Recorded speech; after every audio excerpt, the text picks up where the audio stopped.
Это короткое видео по применению input value, которые очень удобно использовать для отладки наших графов. С помощью них можно визуально понимать, какие параметры используются в той или иной ноде. Давайте рассмотрим еще один момент. Одну возможность в дизайнере называется input values. Что это такое? Допустим, возьмем наш, допустим, shape возьмем.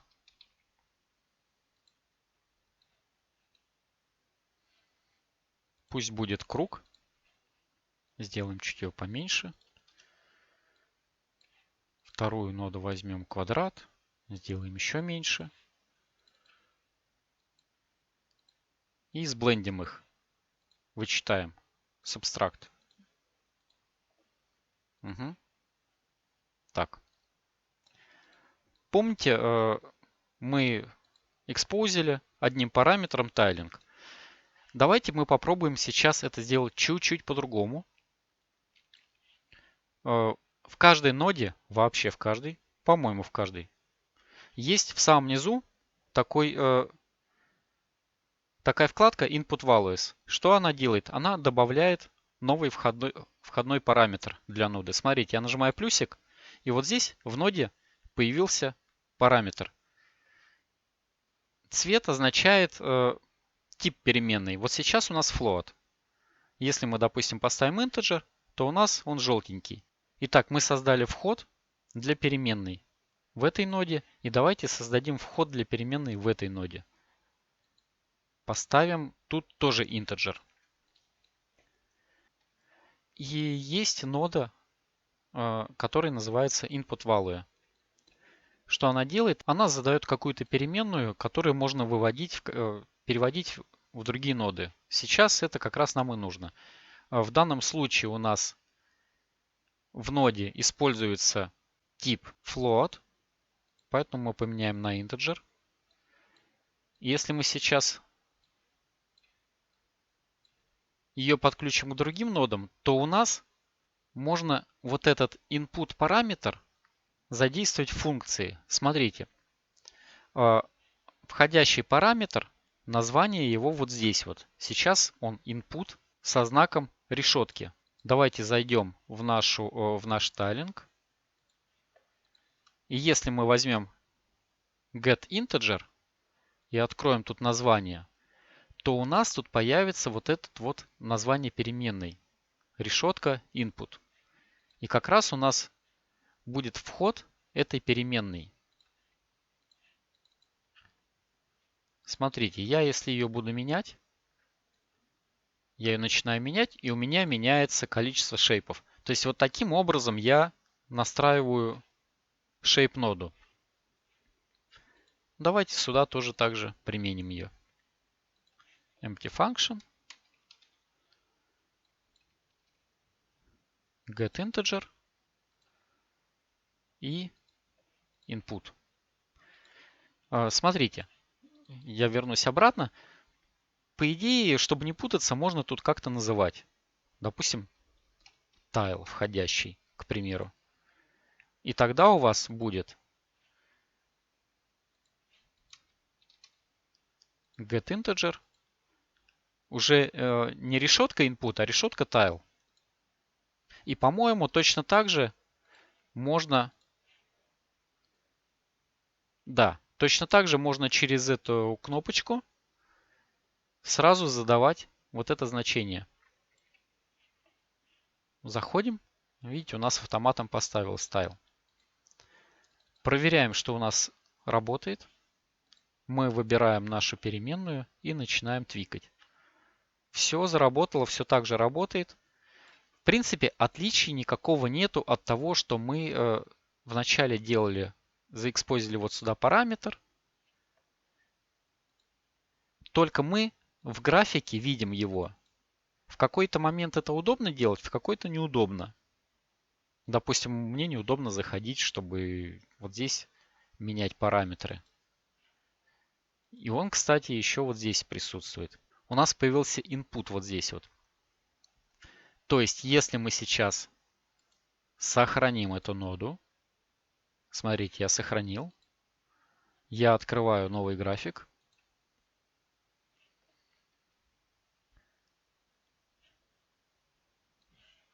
Я открываю новый график, перетягиваю.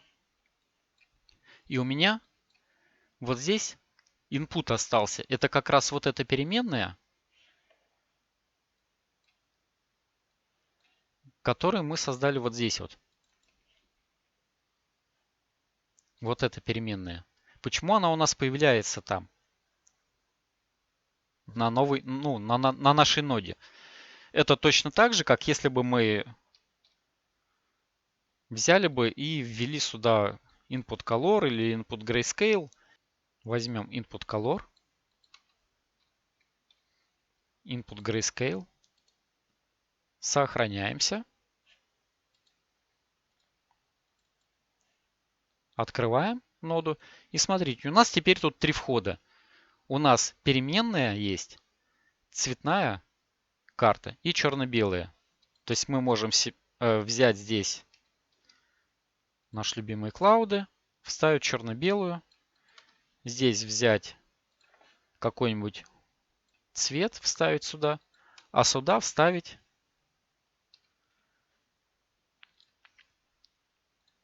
целочисленную переменную. И мы уже можем работать через эту переменную с переменной, которая внутри в этой ноде.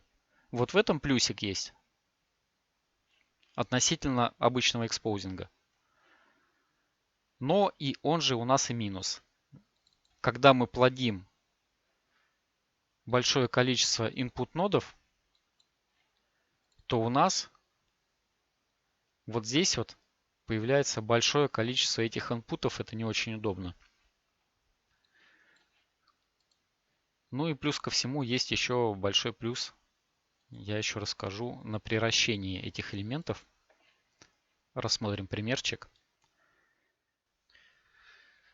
Следующий момент, где можно использовать input values, давайте рассмотрим таким образом. Чтобы не плодились входящие переменные, вместо ноды input value можно использовать, тут даже подсказка, value процессор. Смотрите, каким образом можно его использовать.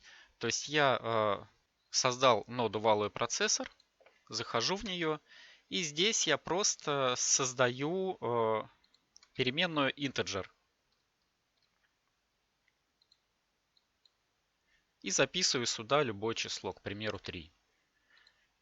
Так, ее нужно сделать выходной.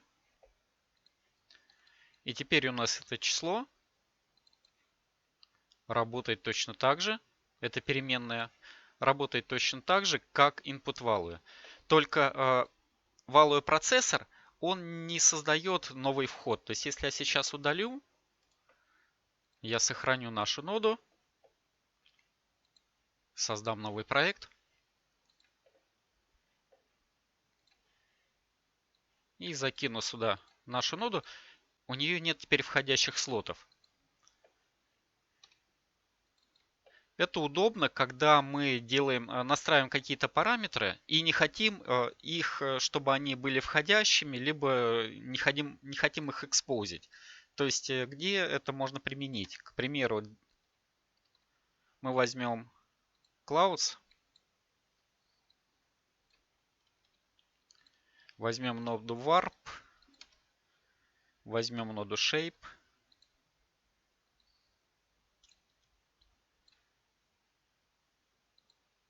Давайте не Warp, а Direction Warp. В Shape мы поставим диск, поставим его маленьким. И интенсивность какую-нибудь большую поставим. Мы видим, что наша нода съехала. То есть, если она у нас была вот здесь, то после Direction Warp она съехала влево, потому что у нас настройки угла в левую сторону. Обычно, если нужно, чтобы shape остался на месте, но заварпленная она была, нужно просто продублировать ноду Direction Warp и поставить угол противоположный. И тогда мы видим, что нода осталась, и она заварплена по определенному направлению, просто влево и вправо. И когда у нас растет граф, мы потом взяли и резко передумали, что это достаточно сильный варп. Я хотел бы его сделать поменьше. И когда я делаю на одном direction warp поменьше, а на другом остается большой, то, естественно, естественно, шейп съезжает в сторону. Чтобы такого не было, надо просто это число скопировать сюда же. Но это неудобно, потому что постоянно туда-сюда переключаться из ноды в ноду, и еще нужно найти, где где ноды с одинаковыми параметрами нужно менять. Это неудобно, для этого как раз приходит на помощь input values. Я создаю здесь переменную и здесь переменную. Дальше я создаю value процессор. Здесь я создаю переменную float и делаю какое-то число, сколько у нас там было? Где-то 22, да?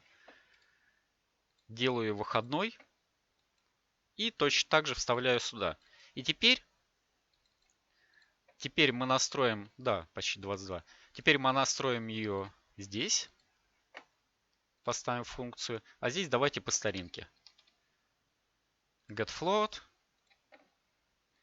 Input с решеткой. И сделаем ее выходной. Так, все у нас должно заработать. Давайте проверять. Мы начинаем крутить число. И вот у нас warp меняется и в одну, и в другую сторону. Это очень удобно, потому что, во-первых, мы знаем, какие ноды с одинаковыми параметрами у нас. Мы их сразу видим. И можем там в группу в какую-то создать.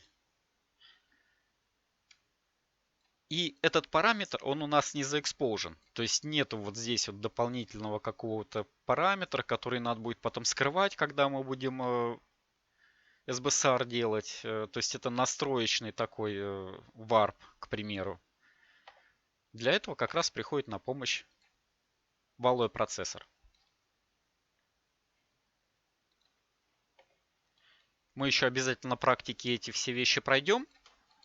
Но для начала по input values все. Input values работает как с value процессором, так и с input value.